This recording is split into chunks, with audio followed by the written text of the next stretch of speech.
Welcome to Bedtime Astronomy.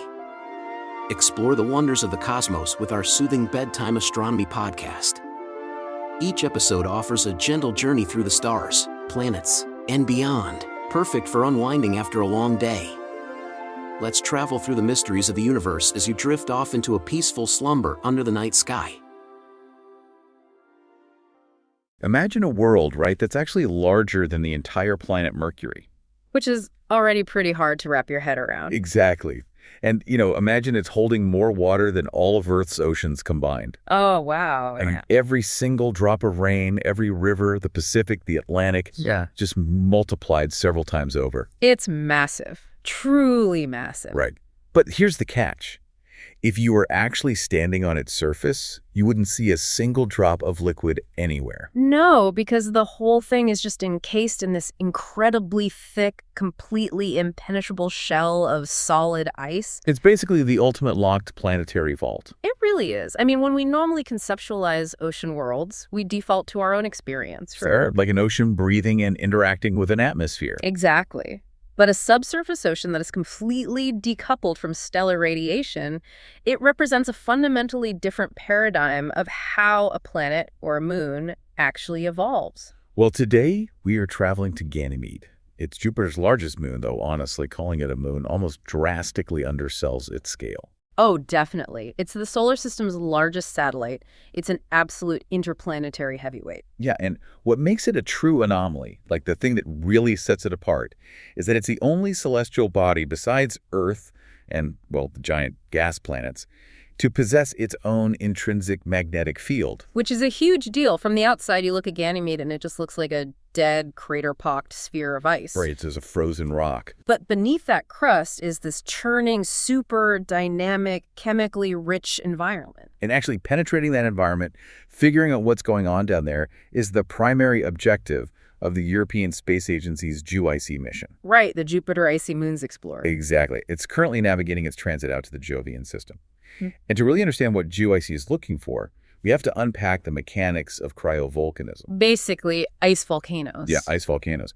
Because the physics governing how liquid water escapes that deep vault and erupts onto the surface, that is the absolute key to assessing Ganymede's potential for habitability. It is, but, the scale of this ocean is just difficult to internalize. Oh, totally. We think Earth's oceans are incredibly vast. I mean, we've mapped less of our own seafloor than the surface of Mars. Right, but Ganymede makes our hydrosphere look like, I don't know, a thin film of condensation. Yeah, it's just a few large puddles. Seriously, we are talking about an ocean that could be up to 100 kilometers deep. It's just wild. And it's sandwiched between these thick layers of exotic high-pressure ice. It's a literal interplanetary treasure chest. That is. But I want to zero in on that magnetic field for a second.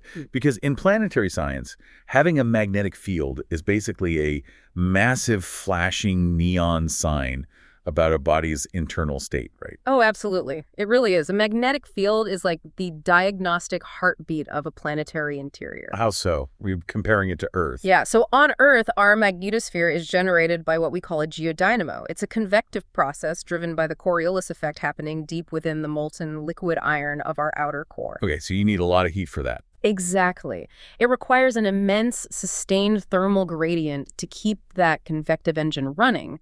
But Ganymede is freezing. Right. For a moon out in the cold outer solar system to possess its own self-generated intrinsic magnetic field, and not just a field responding to Jupiter's background magnetism, it implies something crazy. That deep within its core, it's geologically alive. Yes. It is actively generating a massive amount of internal heat. And that completely defies the traditional expectation for a body at that orbital distance. Totally. You would assume, based purely on sunlight, that a moon out at Jupiter's distance would have just radiated all its primordial heat away billions of years ago. Just frozen completely solid down to the core. Exactly. The fact that the core is still liquid iron, just churning away, tells us there is a very active energy source. Okay, but beyond what the magnetic field implies about the interior, doesn't its presence fundamentally alter the exterior environment too? Oh, heavily. Because Jupiter possesses an absolutely monstrous magnetosphere, it accelerates charged particles to relativistic speeds. So it's basically a highly radioactive zone. Yes. It creates a radiation environment that is fiercely hostile to any complex molecular chemistry. I read that the plasma torus around Jupiter acts essentially like a giant particle accelerator. That's a great way to put it. I mean, if you were standing on the surface of Europa, the radiation dosage would be lethal almost instantly. Wow. But Ganymede has a shield. Right. Ganymede's intrinsic magnetic field carves out this protective bubble. It's like a mini magnetosphere embedded right within Jupiter's much larger one. So it pushes the bad stuff away. Essentially, yes. Through a process called magnetic reconnection, it manages to deflect a significant flux of those high-energy cosmic rays and Jovian-charged particles. So it creates a sort of safe zone. Exactly, a zone of relative stability. When we evaluate the viability of complex organic chemistry surviving over geological timescales, having that radiation shielding is just as critical as having liquid water. Okay, imagine you're standing on that surface. You're in a completely dark sky, right? And it's dominated by this massive disk of Jupiter. Just looming over you. Yeah, looming over ancient fractured ice. Above you is this invisible magnetic umbrella fighting off a constant bombardment of ionizing radiation. It's quite a mental image. And beneath your boots, past miles of high-pressure ice eye, is an abyssal ocean utterly isolated from the sun. A completely hidden world. And here's the thing. This raises a massive logistical wall for any exploration. How do we get to it? Exactly. If this chemically rich, potentially life-harboring ocean is trapped under a crust that could be, 150 kilometers thick? Somewhere around there, yeah. Then the idea of drilling through it is pure science fiction at this point. Oh, complete. Even with our most advanced thermal melters, deploying something like that on a moon of Jupiter is centuries away. So doesn't that mean this ocean is strictly just a theoretical playground, like totally out of our reach? Well, it would be. It really would be if the crust were entirely static. If Ganymede were a completely sealed thermodynamic system, yeah, we'd be restricted to merely modeling its ocean based on, gravity measurements and moment of inertia data from orbit. Which is helpful, but not the same as touching the water. Right. However, the icy lithosphere is actively fracturing.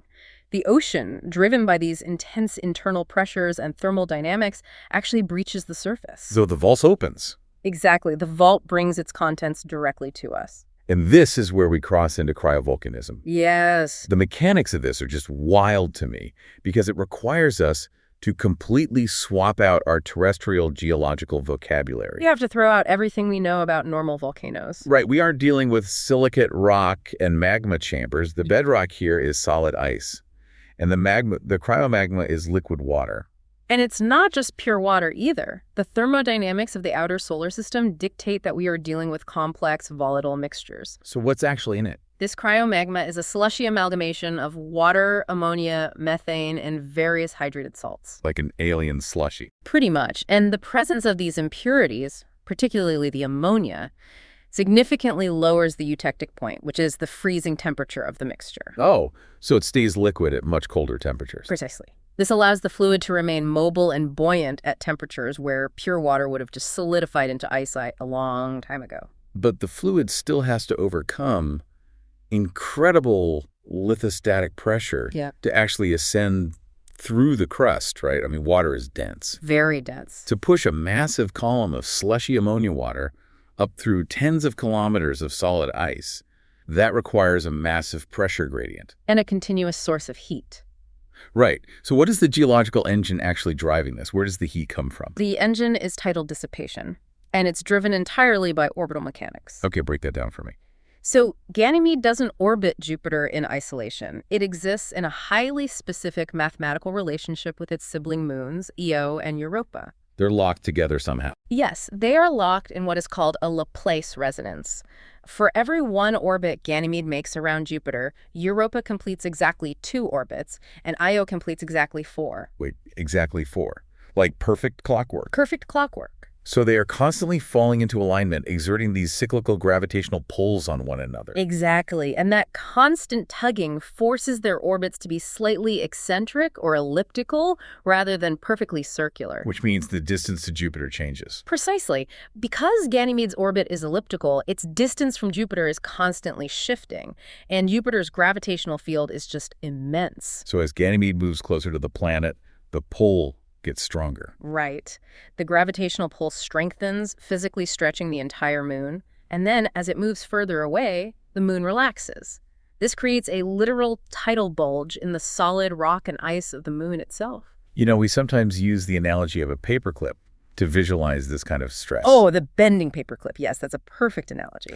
Yeah, if you take a thick metal paperclip and you rapidly bend it back and forth at a single point over and over, you are applying shear stress to the crystalline lattice of the metal. And it gets hot. Exactly. That viscoelastic dissipation, basically the internal friction of the material resisting deformation, generates intense heat. The metal literally gets hot enough to burn your finger. Yep. So with Ganymede, we are talking about an entire planetary body being squeezed and stretched like a paperclip over a 7-day orbit. That tidal flexing generates phenomenal shear heating within the moon's mantle and its ice shell. It's the very mechanism that powers the dynamo in the metallic core, keeps the subsurface ocean from freezing completely, and drives those convective plumes of warm ice and cryomagma upward. So it pushes the water up. Exactly. The heat localizes at weaknesses in the crust, melting the surrounding ice and pressurizing those volatile rich fluids until they either violently erupt or just slowly effuse onto the surface. Or they would freeze instantly in the vacuum of space. Instantly. The implications of tidal heating just cannot be overstated. It changed everything in astrobiology. It really did. It single-handedly dismantled the classical definition of the habitable zone. The old Goldilocks zone. Right. We used to rigidly define the Goldilocks zone entirely by insolation. Basically how close a planet is to its host star to maintain liquid surface water. Too close, it boils. Too far, it freezes. Exactly. But tidal flexing proves that gravity can act as a perpetual thermal battery. You don't need a star to have a dynamic liquid ocean. You just need an eccentric orbit around a massive primary body. It's mind-blowing. It really democratized the potential for liquid water across the cosmos, but there's a catch. There usually is. Locating exactly where this tidal energy is breaching the surface on Ganymede is incredibly difficult. Ganymede's surface area is immense. And we need to find the specific spots. Right. Finding the specific active or even recently active vents is absolutely essential before a mission like JUICY arrives. Otherwise, the spacecraft would just be flying blind. Which brings us to this recent, highly significant study led by Dr. Anazina Solomonidou at the Hellenic Space Center. Yes, her team did some incredible work. And she was working with this vast international consortium, right? Researchers from the ESA, NASA's Jet Propulsion Lab, and institutions all across Europe and the U.S. A huge collaborative effort. And their goal was to map the structural morphology and spectral signatures of Ganymede's surface to give JSC a targeted itinerary. A treasure map, essentially. Exactly. But they didn't utilize new telescope arrays or modern observational data to do this. They went entirely into the archives. They used data from the NIMS instrument. Right, the near-infrared mapping spectrometer NIMS flown on NASA's Galileo mission way back when. And we really have to talk about the Galileo mission's legacy because it is defined by both brilliant scientific return and just agonizing technical hurdles. Oh man, yeah. It orbited Jupiter from 1995 to 2003, right? Yes. And when we analyze this team's work, we have to contextualize what they were actually working with. Galileo suffered a catastrophic anomaly early in its flight. The antenna issue. Right. Its high-gain antenna, which was shaped like this massive umbrella, just failed to deploy properly. It was stuck. So they were stuck relying on a low-gain antenna that transmitted data at like a fraction of the intended bandwidth. A tiny fraction. Wow. We are talking about data rates that would make a 1990s dial-up modem look like fiber optic cable. It was that slow. It was painfully slow. The engineers back on Earth had to completely rewrite the data compression algorithms in flight just to salvage the mission. That's incredible engineering, honestly. It was brilliant. But as a result, the NIMS data that finally came back to Earth was highly compressed, super noisy, and very sparse. So NIMS operated in the infrared spectrum from, what, 0.7 to 5.2 micrometers? Correct. And when that data was originally received in the late 90s, the planetary science community just lacked the sophisticated computational models and the comprehensive spectral libraries required to fully unmix those overlapping absorption bands. So they knew it was good data, but they couldn't read it clearly. Exactly. The data was an absolute goldmine, but the extraction techniques at the time were primitive. So Dr. Solomonidou's team essentially engaged in data archaeology. That's exactly what it was. They applied modern radiometric calibration and advanced algorithmic noise filtering to data sets that were 3 decades old. They mapped updated spacecraft ephemerides to correct the old navigational errors. Oh. And then they applied modern spectral unmixing models to finally separate the thermal signatures of the ice from the non-ice contaminants. So by reprocessing the NIMS data with modern computational power, they were able to isolate the spectral signatures of specific chemical compounds that the original scientists back in the 90s just couldn't definitively resolve. Right, and their analysis pinpointed 4 specific pad array. Now, pad array being the specific structural collapse features, right? It's under the calderas or vents of these cryovolcanic systems. Yes, and it's important to note they aren't impact craters. They look different. Very different. Their morphology is highly irregular. They're often scalloped, which indicates that subsurface material was withdrawn, causing a subsequent structural collapse. Like a sinkhole almost. Sort of, yeah. And the team observed that the regions immediately surrounding these 4 pad array exhibited very distinct spectral anomalies. What kind of anomalies? Well, the infrared absorption bands indicated unusually high concentrations of non-water ice material. We're talking salts, complex organics, and potentially hydrated minerals. Stuff that shouldn't normally be on the surface. Exactly. This isn't just standard surface weathering or space dust. The spatial distribution heavily implies this material was excavated from the deep interior and extruded onto the surface via cryovolcanism. That's amazing. If we can tease out the specific spectral signatures of extruded salts and organics from a highly compressed, noisy telemetry stream sent back by a crippled antenna in 1995. Then just imagine what we can do now. Right. The anticipated data returned from the JUICE mission is almost unfathomable. I mean, JUICE is carrying a payload that represents a generational leap in analytical capability. It really does. The study actually explicitly aligns its findings with 2 specific instruments on the JUICE payload. Metis and Janus. Right, yes. MAGES, which is the Moon's and Jupiter imaging spectrometer, and JANUS, the high-resolution optical camera system. The synergy between these 2 specific instruments is what makes confirming these cryovolcanic sites possible. Okay, so Janus will provide the topographical context. Right. By utilizing multispectral stereo imaging, Janus can actually map the structural geology of these pad array at a resolution of just a few meters per pixel. Which is incredibly detailed. It will definitively distinguish between, say, an ancient impact structure modified by tectonic stress and a genuine cryovolcanic vent with recent effusion flows. But Metis is there the chemistry gets resolved. Exactly. MAGE is an incredibly potent spectrometer. How does it work, simply speaking? Well, when solar radiation strikes Ganymede's surface, the molecular bonds within the surface materials absorb very specific wavelengths of infrared light and reflect others. Okay, so they leave a light signature. Right. MAGE captures this reflected light and disperses it, creating a high-resolution spectral fingerprint. While NIMS gave us a blurry, generalized view of non-ice material, MAGE has the spectral resolution to identify highly specific functional groups. So it can get super granular. Incredibly granular. It can distinguish between simple aliphatic hydrocarbons and complex polycyclic aromatic hydrocarbons. And this is the critical threshold for the mission, really. Yeah. Because we aren't just looking to confirm that liquid water occasionally erupts. No, we want more than just water. We are actively searching for biosignatures. Yes. And when we use that term in the context of an ocean world, we are looking for isotopic fractionations, right? Or homochirality, where amino acids favor a specific left-handed or right-handed orientation. Exactly. And complex carbon chains that represent active out-of-equilibrium chemistry. Why out of equilibrium specifically? Because those disequilibrium states are the absolute hallmarks of biological processes. Life constantly works against equilibrium. Right. So if the interior ocean hosts hydrothermal vent systems analogous to, say, the Lost City alkaline vents on Earth's seafloor. The ones teeming with weird life here on Earth. Exactly. The resulting chemosynthesis down there would produce a very distinct suite of organic molecules. And when tidal pressure forces that deep ocean water up through a patera, it carries that entire chemical payload with it. And when that cryomagma hits the surface, it encounters the complete vacuum of space and ambient temperatures, hovering around, what, 90 Kelvin? Yes, brutally cold. So the thermodynamics of that exposure are violent. The water doesn't just slowly freeze over time, it flash freezes. It flash freezes instantly. While the more volatile components probably sublimate directly into gas, this instantaneous phase change is actually incredibly beneficial for our observations, isn't it? It is the ideal preservation mechanism. Yeah. Oh, yeah.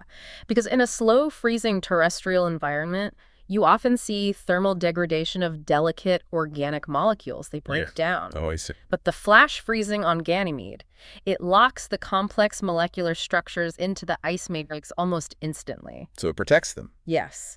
And the lack of a dense atmosphere means there's no wind or weather to erode the deposits.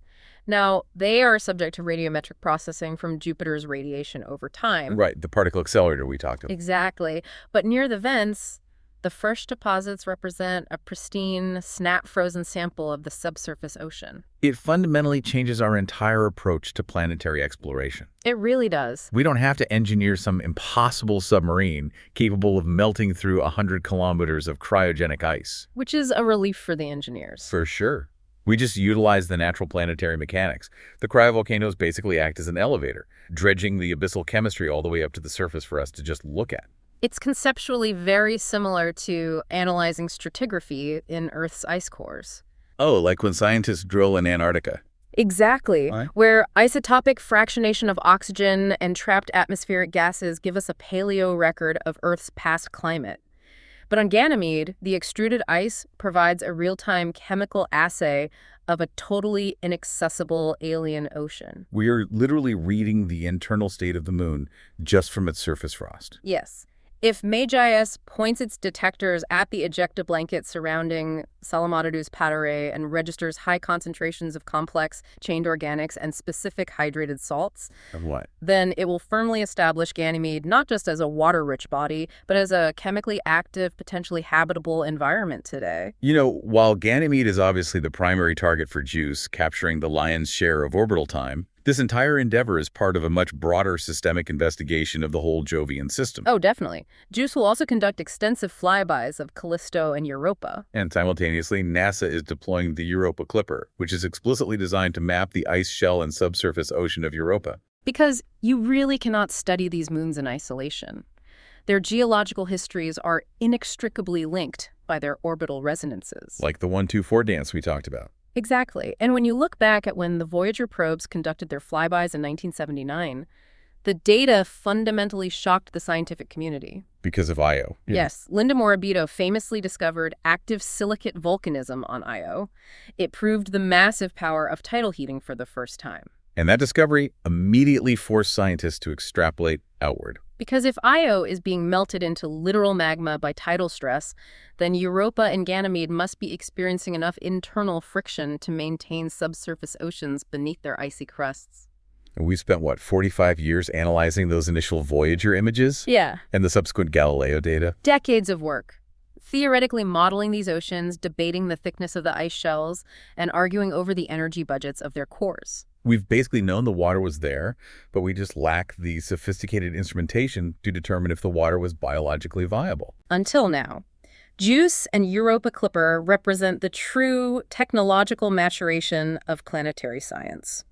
We are transitioning from the era of pure discovery and morphological mapping right into the era of intense astrobiological characterization. And the synthesis of this data has profound implications that extend way beyond just Jupiter. Absolutely.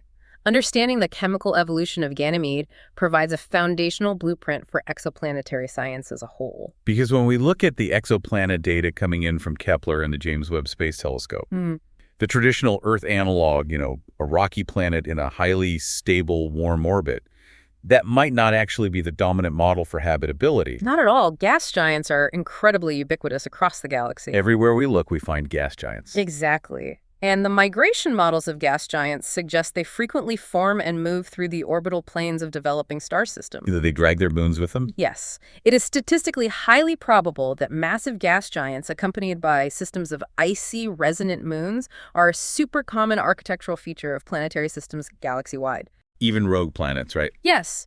Even rogue planets' gas giants ejected entirely from their star systems, just wandering the interstellar medium in the dark. They could theoretically maintain habitable subsurface oceans on their moons purely through the sustained energy of tidal friction. That stretches the boundaries of astrobiology to their absolute limits. It's mind-boggling. We are talking about the potential for complex chemistry, and perhaps even biology, existing in the total darkness of interstellar space, completely decoupled from a host star.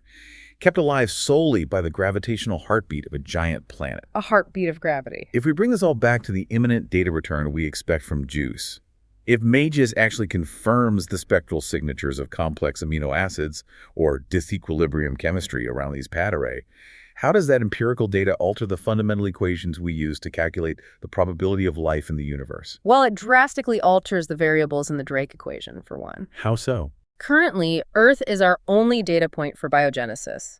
The singular, lonely beta point leaves us wondering if life is just an incredibly rare, miraculous chemical fluke requiring an impossibly narrow set of conditions. The rare Earth hypothesis. Right. But if we find a secondary genesis, or even just the robust prebiotic precursors to life, in a radically different environment. Like a high-pressure, lightless subsurface ocean heated by gravity rather than sunshine. Exactly. It transitions the emergence of life from a statistical anomaly to a thermodynamic inevitability. Wow. Inevitability. It implies that given liquid water, a source of energy, and organic building blocks, the universe naturally trends toward complex chemistry. Let's pull all of these threads together because the sheer density of the physics and history we've covered today is just staggering. It's a lot to take in. We are looking at Ganymede, right? An interplanetary giant dwarfing Mercury, harboring an ocean vastly larger than Earth. Protected by its own magnetic shield. Exactly. It possesses a hot, active core, generating an intrinsic magnetic field that carves out a radiation shield within Jupiter's lethal plasma torus. And it's heated by gravity. Right. We have the orbital mechanics of the Laplace resonance, driving viscoelastic tidal heating, melting the deep ice and forcing volatile-rich cryomagma up through the crust. And we know where to look. Yes. Thanks to the brilliant, painstaking data archaeology by Dr. Solomonidou and her international team, untangling the noisy spectral data from a crippled 1990 spacecraft to pinpoint 4 specific pad array. Which is just incredible science. And now we have the GUE mission, armed with advanced spectrometers and high-resolution optics, racing toward those exact coordinates to read the chemical fingerprint of the deep ocean flashed frozen on the surface. It is the culmination of decades of theory, archival perseverance, and cutting-edge engineering. We are finally equipped to read the chemical history written in the ice. The next time you look at a high-resolution image of the outer solar system, don't just focus on the swirling storms of the gas giants, or compare everything to terrestrial rocky worlds like Mars. Mars gets all the attention. It really does get the vast majority of public attention, but it is a desiccated, irradiated desert. Look past the asteroid belt. Think about the massive dynamic water worlds locked in orbital dances around the giant planet. Oceans in the dark. Think about the millions of cubic miles of liquid water churning in the dark, heated by the sheer force of gravity. Consider this. If Ju arrives at Ganymede, aligns the MAGES spectrometer with one of these ancient collapse features, and confirms the presence of complex, organized organic molecules preserved in the cryogenic frost. It changes everything. It proves definitively that biology does not require a sunlit surface. It does not require a warm, breathable atmosphere. If the abyssal depths of an icy moon can incubate the chemistry of life, then our traditional parameters of habitability are just a terrestrial bias.